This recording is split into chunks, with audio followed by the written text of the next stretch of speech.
Hello! So today we're reviewing this book right here. This is The Bone Season by Samantha Shannon, and this is apparently the new Harry Potter. No, it's not. Stop comparing books, people. Stop it! Well, actually, it's probably just like the people who are like writing these articles and they're really annoying. They just need to stop it. Or like, I don't know, whoever did it, I don't know. But just stop comparing books. Like, no, it's not the next Hunger Games. It's another book. It's a different book. Stop it. Stop.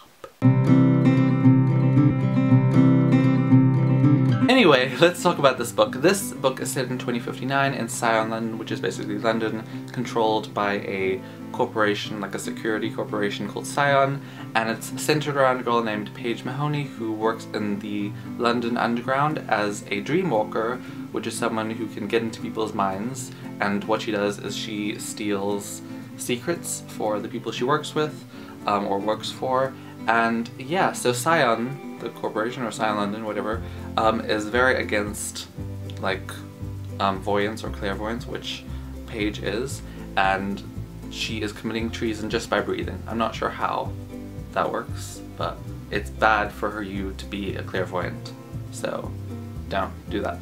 So Paige gets captured and then craziness and all the rest of the book ensues, and that's what the book is about. So yeah, my favorite things about this book was that it was really fast-paced, which I really enjoyed. I also really enjoyed the paranormal and fantasy aspects of the story. It was really interesting and it got me to continue to read the story even when I maybe didn't want to. It was very interesting and I just really enjoyed learning about all the stuff to a certain extent.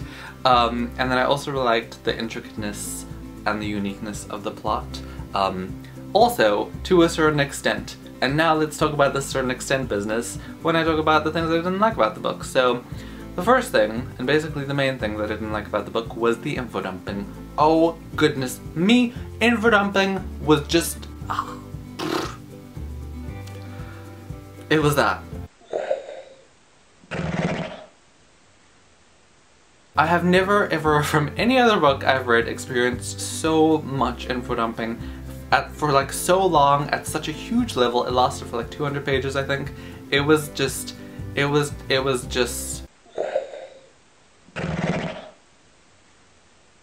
the info dumping was just so overwhelming. I actually got a headache, and it wasn't for any other reason. I was like, this headache is because of you, book. It's because of you. You have done this to me. Yeah, it was a lot of info dumping.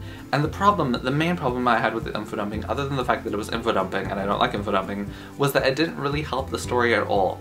It did not help because I didn't get to see the characters or get to know them like I should have and would have if there wasn't so much info dumping. The characters, other than Paige, I didn't really care about anyone else. Like, there was no one else in the story who I was like really invested in, who I really cared about, because the info dumping just got in the way. It was just there all the time. And so I never really got to connect with characters like I would have if it would just go away. Like, we don't want you here, get out. Yeah, other than Paige, I really didn't care that much about any of the other characters, and to be honest, Paige was the one who was feeding me all this information, so I kind of had like a love-hate relationship, no, more like a like-hate relationship with her. I don't really love her, we're not that close. The other thing that info dumping didn't help was the world building, which is something that I would have expected it to help, but it didn't.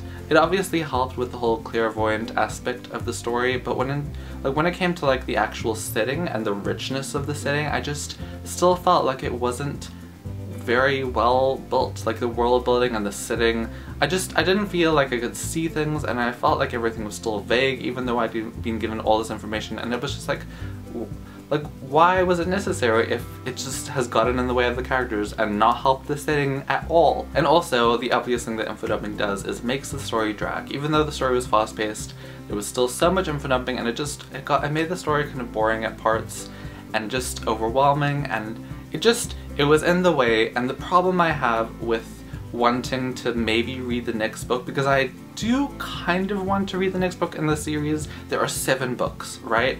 Can you imagine every book having this much info dumping? How am I gonna reread every book? Because I will need to, because I barely, like, I feel like there's so much information that I just skipped over because I was like not gonna go to the glossary or the map or the like thing at the start with like the different types of voyance. Like, when I saw that, when I was about to read it, I was like, ooh, a map and like a graph thing with like all the different voyance, and then afterwards I was just like, no, that was not a good sign. not a good sign. So yeah, I don't know. I don't think that I'll read the next book. I am really interested in the story, and I did actually start to enjoy it when the info dumping listened up, but I just feel like there's so much that I'm just gonna forget and that I didn't see when I read it, and I'll need to reread it for the second book, and then I'll probably need to reread the second book for the third book, and then I'll just need to reread so many books, and I don't even reread books. So that is my review of The Bone Season by Samantha Shannon, and I'm gonna give it 3 out of 5, and that's it. Tell me your thoughts in the comment section below if you liked it, if you loved it, if you thought that info dumping was just incredibly it's like... Did you know that I had no idea what Paige did until I read the synopsis after I finished reading the book? I didn't know that she sold secrets. I knew she worked in the underground, but I didn't know what she actually did, and apparently didn't care to find out. So, fun fact to end the video, that's it. I hope you're having a great day, and I will see you next time. Bye!